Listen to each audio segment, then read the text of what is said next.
Christian Audio, a division of Recorded Books, presents The Christian Moral Life, Practices of Piety by Timothy F. Sedgwick, narrated by Stephen Bowlby. Do not neglect to show hospitality to strangers, for by doing that, some have entertained angels without knowing it.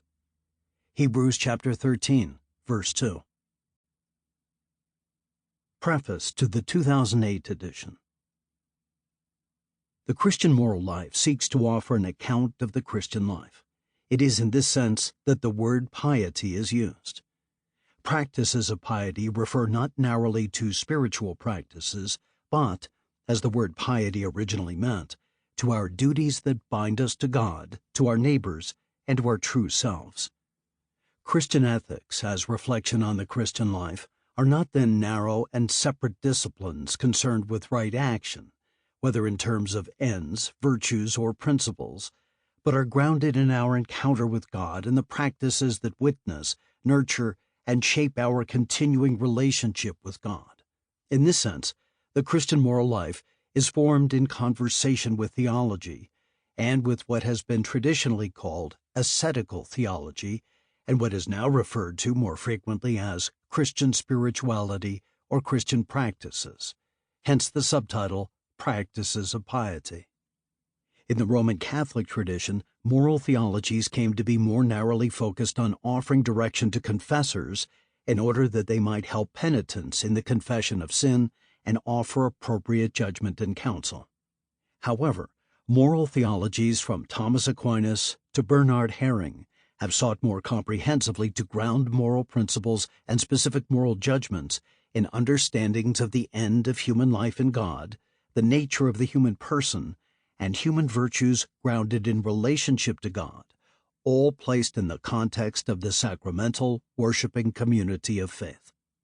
In this sense, the Christian moral life seeks to offer a moral theology grounded, however, in a renewed sense of the worshiping community. The understanding of the worshiping community in relationship to the world can no longer be taken for granted, as it was in the writing of the traditional moral theologies when Christianity was established, what we call Christendom. Instead, the community of worship offers an alternative world, a sign of who we are meant to be, revealed in Scripture and known in the life of the community of faith as marked by its worship. So Edvard Skillebeck's sacramental principle, as Christ is the sacrament of God to the world, the Church is the sacrament of Christ. The traditional elements of moral theology are then addressed in the Christian moral life within this larger context. There is an account of cardinal and theological virtues. These are grounded in an account of the encounter with God as a matter of hospitality to the stranger. Moral principles are developed as expressing the ends of action, and traditional questions are addressed. For example, the relationship between the love of God and neighbor, the first and the second table of the Ten Commandments, law and gospel, and love and justice. And this leads to the practices of piety, the nature of vocation, and the mission of God.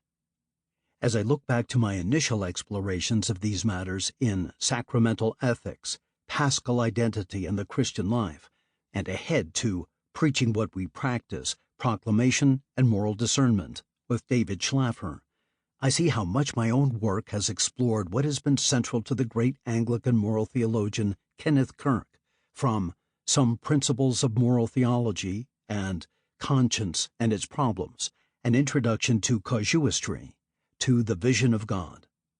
The difference has been in casting the character of a Christian ethic in a post-Christendom world grounded in liturgical and sacramental theology. Here again, in Anglicanism, this grounding in the worshiping community is prefaced by the first book to introduce the liturgical renewal movement in the English world, A.G. Hebert's Liturgy and Society. The Christian moral life has this 20th century lineage. I hope that it may prompt its continued engagement and development. Introduction. I've been fortunate to share in the worship of a variety of Christian churches. The power of those experiences has confirmed that the presence of God given in worship is inseparable from the call into the covenant of Sample complete. Ready to continue?